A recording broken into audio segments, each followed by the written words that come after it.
Inaresto ng pinagsanib na puwersa ng kapulisan at iba pang ahensya ng gobyerno ang 24 na katao kabilang ang 2 Chinese national, kaugnay ng isang iligala at malakihang operasyon ng pagmimina sa Barangay Tinggalan, Opol, Misamis Oriental.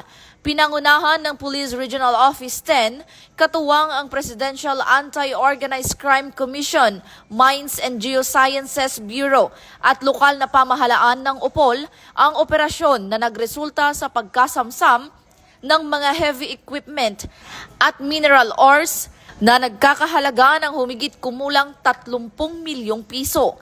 Ayon kay Pro-10 Regional Director, Police Brigadier General Christopher Abrahano, mahaharap sa kasong paglabag sa Philippine Mining Act of 1995 ang mga naarestong individual.